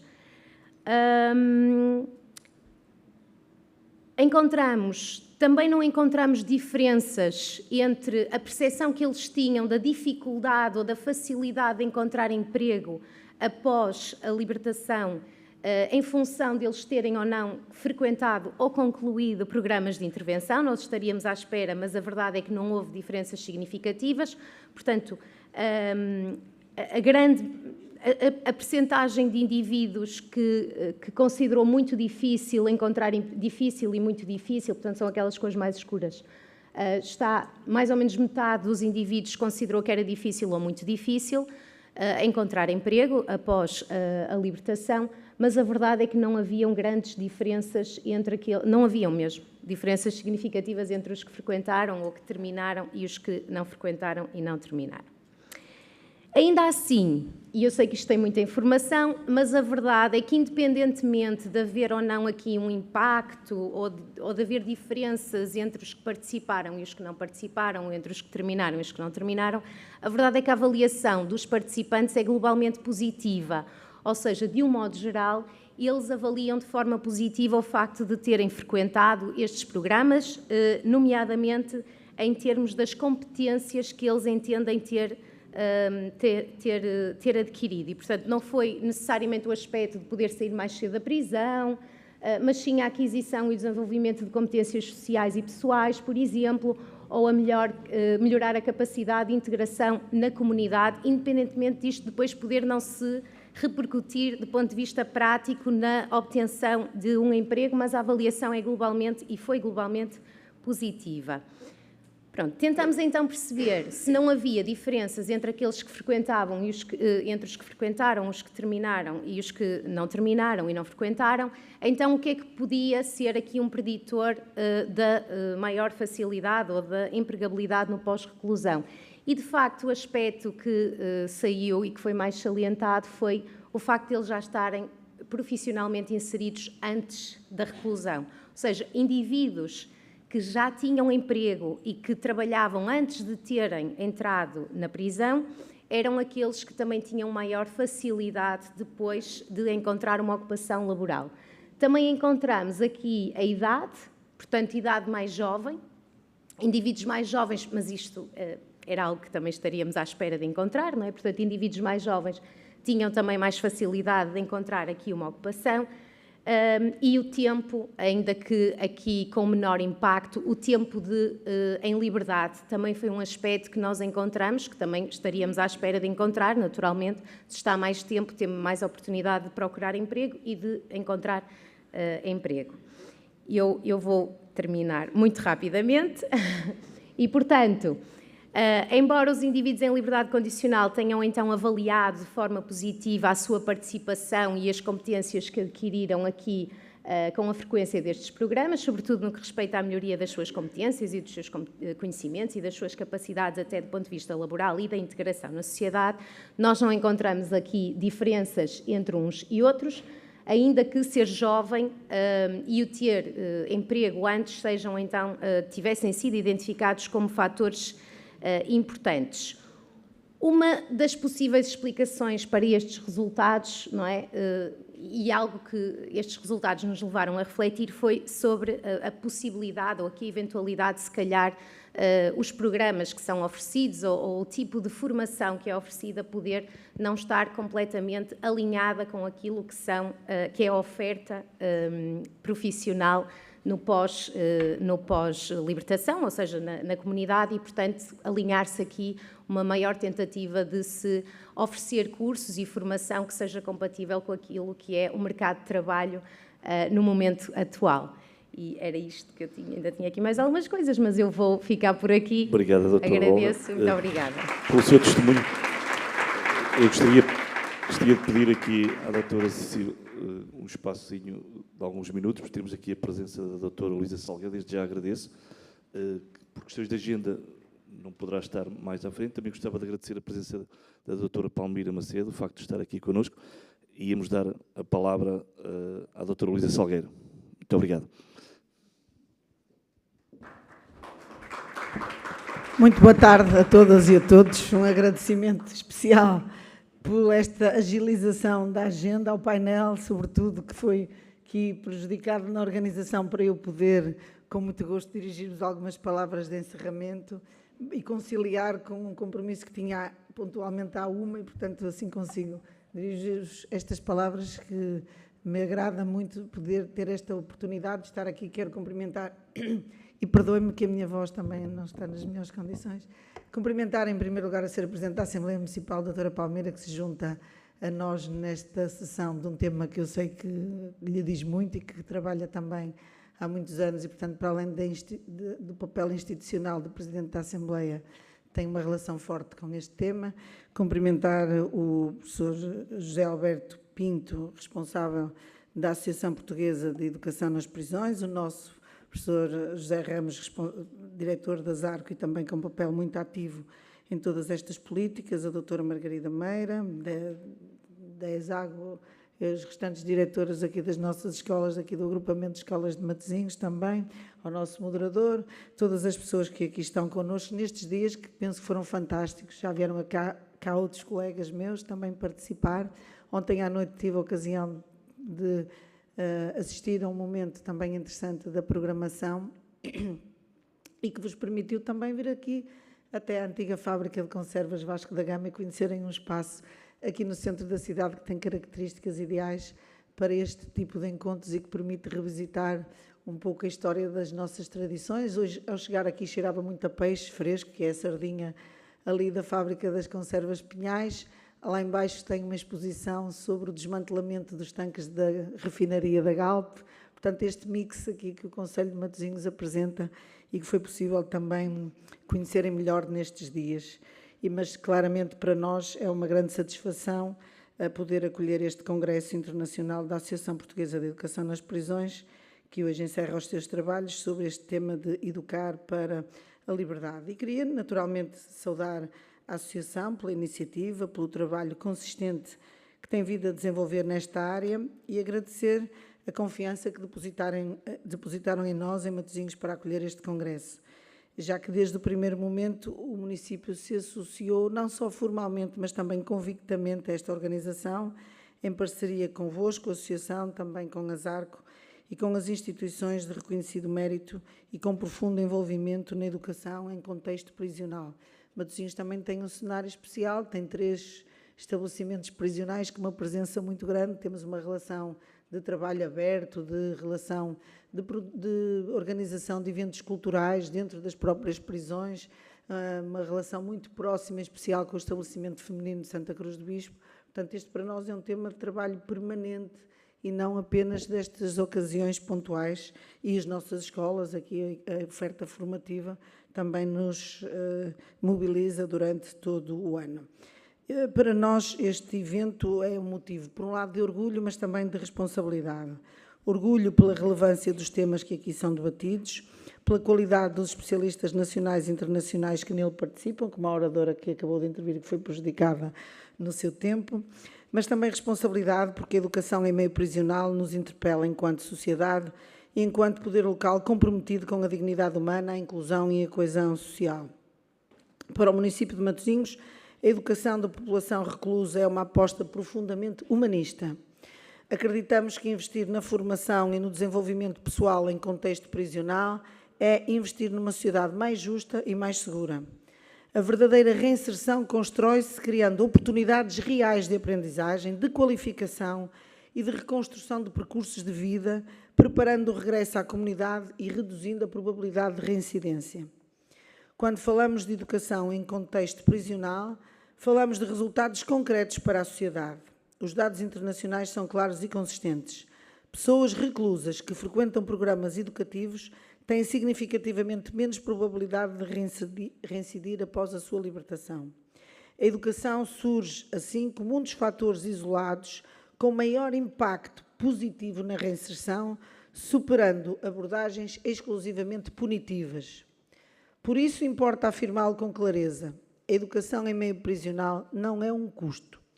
É uma das políticas públicas mais eficazes na redução da reincidência e na proteção da sociedade como um todo. E também do ponto de vista económico, os benefícios são evidentes.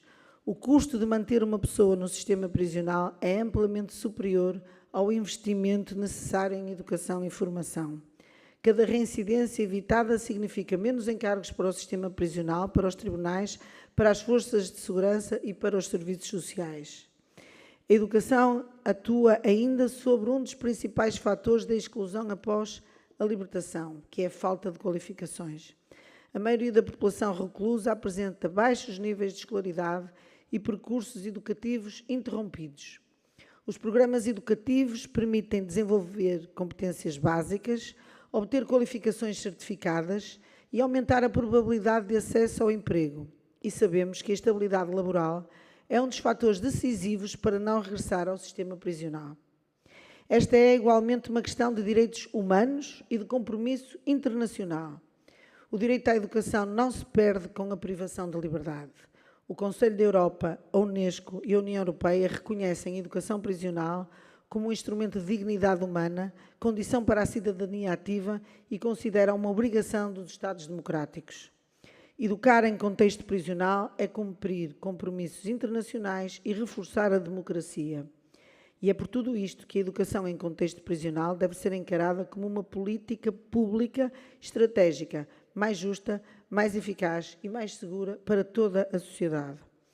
Matosinhos orgulha-se, por isso, de contar com um ecossistema educativo fortemente comprometido com esta missão, desde o Centro de Formação da Associação das Escolas de Matosinhos, responsável pela formação contínua de docentes, até às escolas associadas aos estabelecimentos prisionais do Conselho, cujo trabalho junto da população reclusa é amplamente reconhecido. Termino, pois, deixando-vos um convite e um desejo que estes dias em Matosinhos tenham sido vividos como um tempo de aprendizagem, de diálogo e de compromisso renovado com uma educação que liberta, que transforma e que constrói o futuro, e um convite para continuarem a desfrutar não só deste espaço, que referi no início, mas também de toda a sua envolvência da cidade de Matosinhos, que é um espaço aprazível, está um dia bonito, vale a pena conhecer melhor a cidade e ficarem com vontade de regressar, não apenas para a discussão destes temas, em concreto, da visão especializada sobre o assunto, mas também para descobrir uma cidade vibrante como esta em que estamos. Parabéns pela organização, obrigada a todos, espero que voltem, e nós, pelo menos, com os 3 estabelecimentos prisionais aqui do Conselho de Matosinhos, também queremos reforçar a mensagem de mantermos uma participação permanente, ativa. Há pouco, no intervalo, reuni com a nova diretora do estabelecimento prisional do Porto, Custóias, a doutora Sónia Carvalho, com quem estivemos já a estabelecer um contacto direto para que sejamos capazes de responder a esta população, aos profissionais que ali trabalham e garantir que a defesa da dignidade de toda a comunidade, incluindo a comunidade reclusa, é para nós uma premissa vivida diariamente e que merece o nosso empenho contínuo. Obrigada, continuação de bom trabalho. Senhora Presidente, temos um miminho para si. Para o efeito, eu chamava as coordenadoras do estabelecimento prisional de Santa Cruz do Bispo, a doutora Isabel Ramos, a coordenadora do estabelecimento prisional do Porto, Custóias, doutora Adelaide Silva, e a doutora Anabela Mota, da PJ do Porto. Muito obrigada.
Forma de reconhecer e de agradecer todo o contributo para que este acontecimento se desse. Ajuda-me aqui a abrir isto.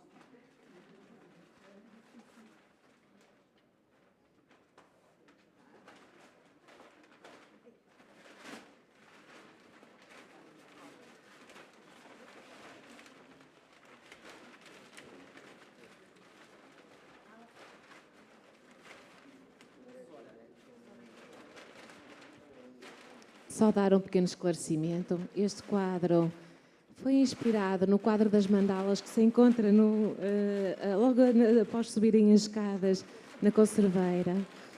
Foi feito por todos os reclusos do estabelecimento prisional do Porto Custóias como sinal de agradecimento à dedicação da doutora Luísa Salgueiro.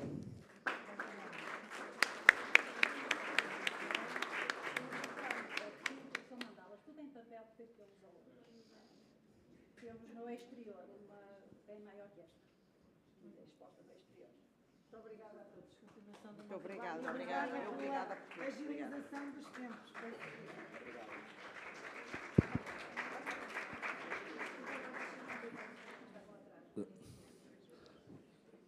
Obrigado, doutora Luísa Salgueiro, pelas suas palavras.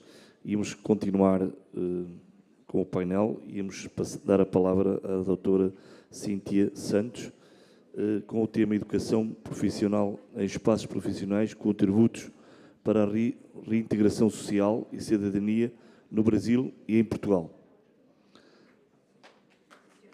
A doutora Cíntia Santos, doutorada em Ciências da Educação pela Faculdade de Psicologia de Ciências da Educação da Universidade de Coimbra, mestre em Educação Básica pela Universidade Federal de Pernambuco, especialista em Gestão Escolar e Práticas Assertivas no Programa Nacional de Integração da Educação Profissional com Educação Básica na modalidade de Educação de Jovens Adultos. Ativista, engajada em fóruns de educação de jovens e adultos, articula a pesquisa académica com a mobilização social por políticas educativas inclusivas no sistema prisional. Atualmente integra a equipa tecnopedagógica da Prefeitura do Recife. Sua produção e atuação profissional concentra-se em temas de formação de professores, educação profissional, alfabetização de jovens e adultos e desafios pedagógicos com o contexto de privação de liberdade. Muito obrigado. Obrigada. Boa tarde. Dizer a vocês que está bem difícil, hein? Ó, a última a se apresentar ainda por cima do Brasil. Mas, primeiro, agradecer, né? Fico muito feliz de estar aqui. Ainda há pouco falei com o meu orientador, que é o professor Luiz Acoforado, e que mandou assim, lembranças a todos, que muitos que estão aqui o conhecem, e para mim está sendo uma satisfação muito grande. Hoje eu trago para vocês o primeiro momento da minha tese de doutorado, que está dividida em 4 artigos. Esse é o primeiro de 4. E aí vou compartilhar com vocês um pouco sobre a educação profissional em espaço prisional. Lembrando que esse meu estudo, ele não começa aqui, ele vem desde a minha dissertação do mestrado, onde eu trabalhei junto a um ambiente prisional, uma escola de segurança máxima feminina, na cidade de Abreu e Lima, em Pernambuco, e que eu tive a oportunidade de não ver o lado apenas dos profissionais que estavam fazendo suas atividades dentro do ambiente prisional. Eu tive a oportunidade de ver todos os atores que faz acontecer o que eu vejo hoje aqui exposto nas atividades que vocês desenvolvem, e aí são os professores dentro da sala de aula. E dizer, sim, que é possível. É possível. É um trabalho bem difícil, mas não impossível. E essa dificuldade, junto com o amor de cada um e o que a gente tenta humanizar nessa educação, vem trazer para esses reclusos, como aqui é chamado, e lá a gente chama de detentos, né? Vem mostrá-los que é possível a gente conseguir mudar. Não é impossível. E cada um aqui, eu tenho certeza, que faz o seu papel da melhor forma possível. A vocês, professores, meus parabéns de antemão, que também sou uma professora. E aí eu trago para vocês mais ou menos como está contextualizada a minha dissertação, que vem primeiro a contextualização justificativa, os objetivos da pesquisa, que está em 5 objetivos específicos de estudo comparativo entre Brasil e Portugal. Os participantes, o perfil das éticas dessa pesquisa, ela está baseada em cima do termo, né, de livre e esclarecido, tanto aqui como o Comitê de Ética da Universidade de Coimbra, como também pela o Comitê de Ética do Brasil, que é muito difícil, vocês não têm noção como a gente pena lá para poder fazer uma pesquisa, independente que seja no ambiente prisional ou não. Primeiro, eu queria também agradecer a DGRS, né? Que, enquanto eu consegui aqui falar e já tem um retorno, no Brasil eu já venho pedindo desde janeiro, e até agora eu não tive ainda a oportunidade de entrar no ambiente prisional para começar a pesquisa. E aqui eu já tive o retorno em menos de 15 dias. Então, assim, eu só tenho a agradecer mesmo. Eu estava dizendo, antes eu tivesse só feito aqui em Portugal e não tivesse nem feito no Brasil, mas não posso, porque o objetivo principal é a comparação dessas práticas que existem na educação profissional.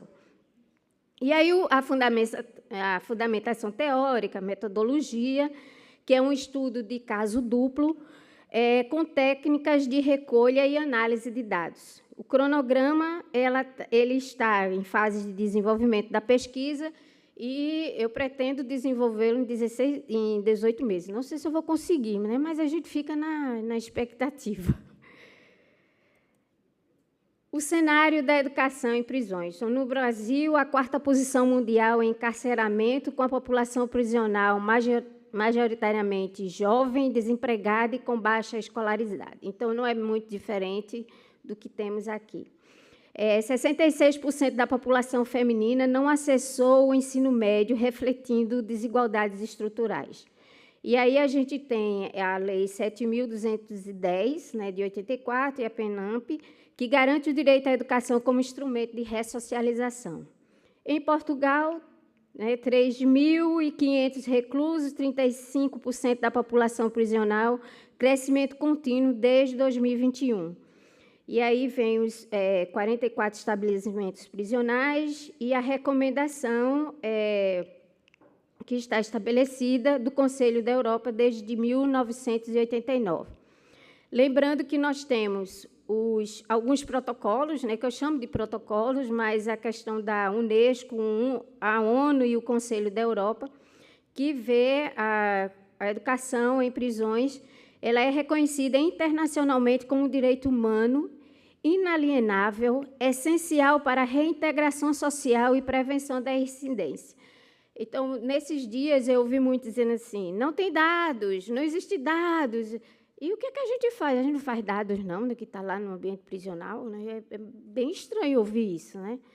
Mas vamos ver o que a pesquisa vai mostrar sobre essas questões desses dados. Nós temos o dia 13 de outubro, em comemoração instituída pelo Conselho da Europa para sensibilizar sobre o contributo da educação na reinserção social. E a educação torna-se mais que um direito, é uma chave para o século XXI, é tanto consequência do exercício da cidadania como condição para uma plena participação na sociedade. E aí está a Unesco, de 1998. Essa dignidade de cidadania para quê? Então, a gente tem o desenvolvimento de competências, que já foi colocado aqui por várias pessoas, a ambientalização humanizada, que eu acredito que faz parte da nossa prática, que o que eu pego como base, Costa e Lima, de 2023, a participação social e, mais uma vez, a educação como direito. Perspectiva ampliada, que são as abordagens interdisciplinar, então, muitos que estão no ambiente prisional, mas eu sou da área, eu sou professora de matemática, viu, a área realmente bem complicada, mas também sou pedagoga. E aí, se sozinhos a gente ficar numa caixinha, como geralmente acontece nas escolas, sem ser no ambiente prisional, não dá para seguir. Então, pelos exemplos que eu vi lá no Brasil, quando se une aí a interdisciplinaridade com a pedagogia, psicologia, sociologia e a criminologia, a gente consegue muita coisa. E aí a gente pensa no reconhecimento global, que em 89 a gente tem o Conselho da Europa, 2006 as diretrizes da Unesco e 2015 a ODS 4, que fala sobre a educação, visando que esses princípios de emancipação e construção coletiva de trilha, a educação social em contexto prisional, ela busca a transformação das relações de poder, desenvolvimento da autonomia, participação ativa dos sujeitos, construção de projetos de vida. E, com essas parcerias, a gente busca ampliar o alcance das ações educativas que trazem inovação pedagógica e metodológica, fortalecendo um vínculo com a comunidade externa. E aí o marco legal, não vou deter, porque todos já viram em várias apresentações, Aí eu tenho no Brasil sobre os sistemas prisionais, a garantia de acesso, a Política Nacional de Atenção às Mulheres e as diretrizes nacionais para a EJA em prisões. Nós não só temos as diretrizes a nível da segurança, nós temos as diretrizes para a educação em prisões, inclusive o Plano Nacional da Educação, que foi recém-promulgado no Brasil, ele tem alguns aspectos específicos para que os professores trabalhem em escolas de ambiente prisional como garantia de direito. Então, a lei não só vem do lado da segurança, mas também pelo lado da educação. E aí, em Portugal, a recomendação, o Centro Protocolar de Justiça, a DGRSP, o IEP, todos que vocês já viram aqui hoje. As diretrizes da Unesco, né? E, mais uma vez, eu trago o dia 13 de outubro, que é sobre esse dia que deveria ser o marco. Eu falo sobre isso, como lá no Brasil a gente chama de militante, né? Aquela que levanta a mão e vai para a rua mesmo. Eu sou isso, tá, gente? Além de ser professora. Não sou sindicalista, mas eu sou do Fórum de Educação de Jovens e Adultos lá do Brasil, da EJA. Sou coordenadora do FINEPS, que é o Fórum de Educação em Prisões e Inserção Social, lá no Brasil, e nós temos uma pauta de reivindicações sobre a educação em prisões. Então, não é só momentos de discussões, é momentos de luta, arregaçar as mangas e, juntos, construir algo bem diferente do que está posto, até mesmo pela lei. Nós temos como objetivo geral da pesquisa compreender as práticas de educação profissional desenvolvidas em contextos prisionais, equacionando as suas potencialidades nos processos de reabilitação e reintegração social de pessoas privadas de liberdade, a partir de um estudo de caso duplo entre Brasil e Portugal. Então, o que é que a gente busca? Compreender as práticas, equacionar as potencialidades e comparar Brasil e Portugal. Eu trago agora uma fala do meu orientador, que ele diz que eu não quero críticas. Aí eu, não quero críticas, eu quero o que a gente está produzindo de melhor. E o que temos de melhor que equaciona a educação em prisões aqui em Portugal e também no Brasil. Então, esse é o contexto, porque o que já está posto, mas o que é que tem de diferente que é feito nos ambientes prisionais de educação? Os objetivos específicos, temos 5, que é caracterizar as práticas, identificar os elementos, contribuir para as políticas públicas, investigar percepções e examinar semelhanças e diferenças. A metodologia ela tem a caracterização de estudo qualitativo, exploratório e estudo de caso, buscando a triangulação de métodos para a corroboração de dados. Iremos trabalhar sobre análise cruzada, com padrões comuns, similitudes, diferenças contextuais e compreensão holística, que é o que foi também falado muito no primeiro dia, sobre essa visão da educação de forma humanizada, diferente do que está, às vezes, posto nos currículos descritos, tanto no Brasil como em Portugal. O perfil dos participantes.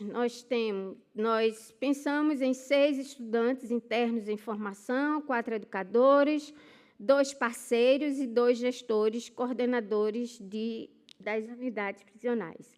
Então, no total, teremos 14 no Brasil, 14 em Portugal, levando em considerações éticas a dignidade, a confidencialidade institucionais. Nesse cronograma, planejamento, coleta de dados, organização e análise de dados, redação e finalização da tese. Só isso. Está vendo como foi rápido? Obrigada, doutora Cecília. Obrigada. Agora iremos passar para a parte do debate. Se alguém tiver alguma questão que queira colocar, estamos abertos.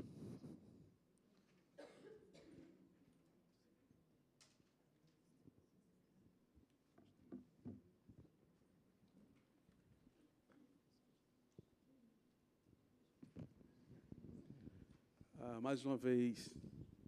Oi? Mais uma vez, bom dia. Professor Mazzukiewicz, Escola de Gestão Penitenciária da Paraíba, no Brasil. Eu anotei a pergunta, porque seria o mais objetivo possível, e a minha pergunta seria para a doutora Silvia Gomes. Doutora Silvia, primeiro, parabéns pela fala. Eu entendo uma fala extremamente disruptiva quando a senhora traz o conceito de reentrada em substituição às demais perspectivas de reinserção, reintegração, enfim. E, a partir da tua fala, a entrada ou reentrada como um processo e não como objetivo, me parece algo muito mais concreto a ser analisado do que necessariamente a perspectiva metafísica de ressocialização, reintegração, enfim, né?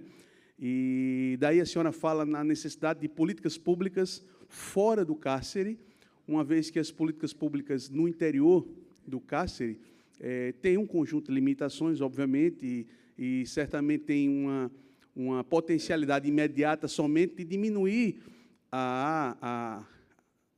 os efeitos nocivos do cárcere durante aquele que está privado de sua liberdade.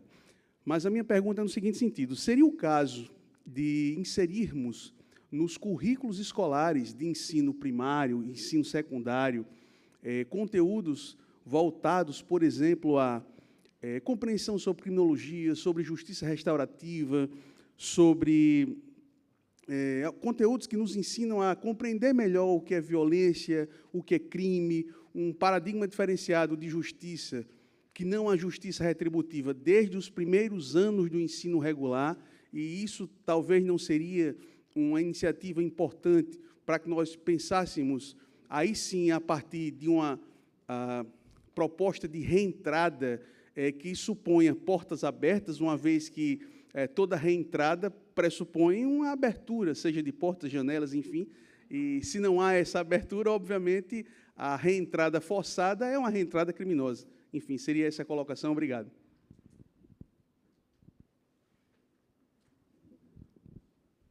Está a funcionar. Muito obrigada pela questão. É extremamente pertinente. Eu própria sou quase como uma bebé evolucionista nestas questões, porque tenho aprendido imenso sobre alternativas à prisão e como é que nós podemos responder de forma diferente, não é? Através do direito e não só. E, portanto, é uma questão bastante pertinente, até porque quando nós discutimos, mas então se não há prisão, há o quê? Não é? Se nós não podemos punir ou responder de forma imediata, porque a prisão traz-nos uma ideia de que se nós levamos a pessoa para longe, a sociedade está protegida. Não é? Portanto, é um efeito imediato, não é? É um conceito muito fácil de compreendermos. Mas depois não há toda a discussão de e depois? E depois, não é? Porque as pessoas não ficam lá para sempre, não é? E há toda uma consequência que vem a partir daí. A educação é, efetivamente, e deve ser um elemento para questionar, precisamente, a justiça e repensar a justiça. Em Portugal, nós temos a disciplina de cidadania, correto? Ainda existe. Embora aquilo que se discuta nessa disciplina, e obviamente não é necessariamente, ou não vem necessariamente trazer estas questões mais críticas da justiça. Okay? Talvez pudesse ser uma das formas de abordar esta questão, porque como nós vimos, pelas várias participações, efetivamente nós temos um enquadramento legal que é humanista. Okay? Nós temos uma lei que, obviamente, que na interpretação e na implementação tem muitas limitações, mas é uma lei que nos permite trabalhar e nos permite ir além, bem além do que aquilo que ela nos dá.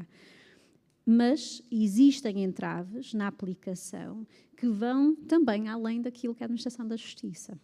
Okay? E parte também daquilo que é a nossa percepção daquilo que deve ser a resposta da justiça. Não é? E enquanto que nós não tivermos uma sociedade disponível para discutir o que é que a justiça deve ser, nós vamos, inevitavelmente, continuar a entrar em discursos muito mais punitivos e retributivistas. Retributivos, obrigada. Este é o problema de andar sempre do inglês para o português, é que uma pessoa começa a esquecer estas palavras em português.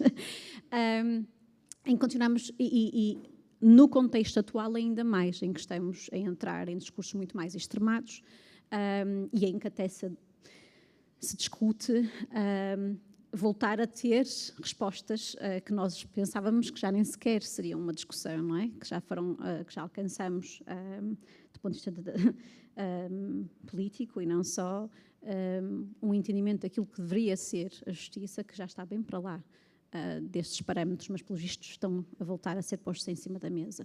E, portanto, eu acho que, enquanto sociedade, estamos num momento crucial, diria eu, em termos de definir exatamente aquilo que nós queremos enquanto justiça.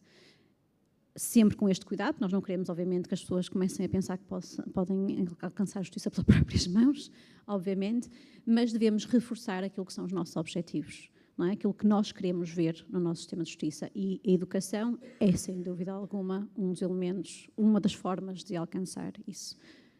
Eu duvido que a justiça restaurativa seja trabalhada nos nossos currículos, mas é, efetivamente, uma das formas de o fazer. E alonguei-me, desculpem. Obrigado. Não sei se há mais alguém que queira colocar uma questão.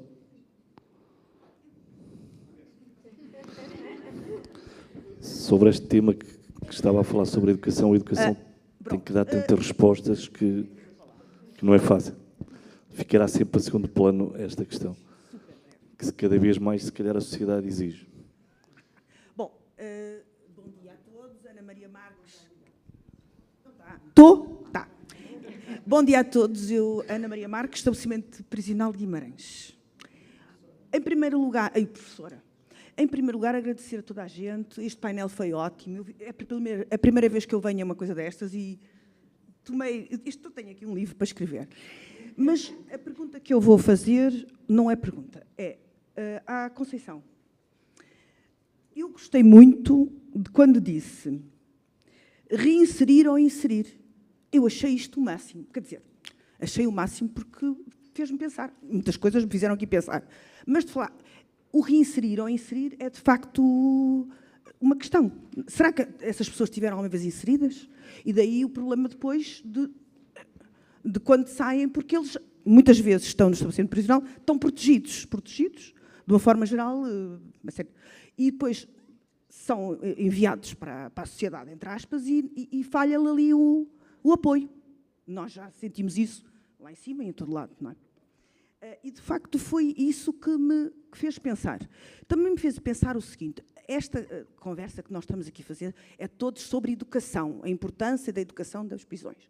Mas depois, quando a gente vê as estatísticas, 34% dos reclusos, porque aquilo é voluntário, vai quem quer, não é? Só 34% é que participam. Essas pessoas já estão motivadas, ou quer dizer, se aquelas pessoas... Nós já estamos a trabalhar numa população que tem alguma motivação. Se as pessoas vão para a escola é porque têm algum objetivo a ir. Senão não iam, punham-se a dormir, ou viam filmes, ou whatever, não é? Mas, portanto, se as pessoas vão, já acham de alguma maneira, porque nós não temos nenhum benefício efetivo de ir à escola, de ser assim, pá, vai à escola, tem mais liberdades condicionais, tem mais precárias. Não é certo que tenha, aquilo não é direto. Portanto, já trabalhamos um bocado isso. Agora, se calhar, o importante era trabalhar o porquê que é só 34%. Porque se calhar é só 34%, porque, de facto, as pessoas vão à escola, fazem um esforço enorme, porque alguns até lhe foi recusada a precária, até aconteceu qualquer coisa, ou o filho está doente, ou aconteceu-lhe qualquer coisa, e ele continua a ir à escola, apesar de isto e daquilo e daquilo outro. Porque a gente vê, eles é absentismo. Mas eles, às vezes, vão em condições que, se calhar, muitos de nós não íamos, não é? Porque estava deprimido e porque não ia. Portanto, as pessoas até fazem esse esforço e vão, e dizem, a escola, para nós, é o melhor momento do dia. Porque estamos aqui, há liberdade de pensamento, há troca de ideias, há trabalhos que se fazem e as pessoas são consideradas como pessoas e não números. A gente ali não é o 54, é o Sr. António, o Sr. Joaquim, e as pessoas gostam de ser tratadas dessa forma. E dá-se-lhe palco, deixa-se as pessoas falarem e deixa-se as pessoas participarem. Isso para eles é muito importante. O que eu acho que era importante também era pensar-se ou trabalhar-se o porquê que o resto das pessoas não têm essa proatividade de participar em formação. Porque já vimos nestes estudos todos, e muito bem feitos, que se calhar o participar nestas situações pode influenciar um indivíduo mais integrado em sociedade. É para isso que a gente trabalha, porque senão estamos quietinhos, não é? Portanto, se calhar era mesmo isso. Porquê que, e se calhar o porquê que é tal coisa. Eu vou à escola, eu trabalho, eu faço trabalhos disto, daquilo, daquilo, chego ao Natal e não tenho precária, não consegui ver a família. Não é? Portanto, se calhar era só isso. E com isto termino, porque já me falei muito. Agradecimento a todas as pessoas, foi excelente, porque foi um painel muito diversificado. Obrigada a todos. Obrigado. Não sei se quer dizer uma palavra.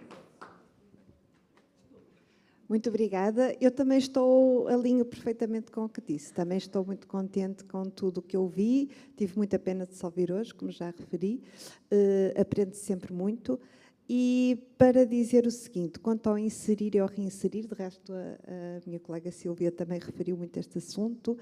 Realmente, eu, ao ler, eu estou na faculdade, não é a dar aulas, eu fiz estágio de advocacia, mas depois dediquei-me à vida académica e, portanto, não tenho um contacto assim diário com as situações, mas leio muitos acórdãos e visito muitas prisões, não é? Como eu já disse, vou muito a Custóias, a Santa Cruz do Bispo e assim. E, portanto, mesmo do que se lê nos acórdãos, o que se vê é que uma grande... Eu diria, eu não fiz estatísticas, era importante até fazer essas estatísticas, mas eu acho que a maioria das pessoas que estão nos estabelecimentos prisionais têm percursos de vida muito, muito complicados. Eu às vezes penso, estas pessoas, para não caírem na criminalidade, muitas delas tinham que ser mesmo heróis e heroínas. Porque uma pessoa vê que nasceram em meios em que o pai já está preso, o irmão já foi preso, o bairro onde vive trafica droga, a pessoa, para se sentir inserida, vai começar a andar também com um grupo de traficantes. Pronto, são vidas muito complicadas. Sofreu violência doméstica, viu violência doméstica. Portanto, não digo que seja todos os casos, mas eu até gostava que houvesse esse tipo de estudos, acho que era importante. Eu acho que a esmagadora maioria das pessoas que estão nos estabelecimentos prisionais têm percursos de vida muito complicados e por isso é que eu digo, provavelmente nunca estiveram inseridos, eles já nascem a ver a criminalidade à sua volta. Aqui há tempos falavam-me de um caso de um menino que cresceu ao colo de uma avó que traficava droga à janela.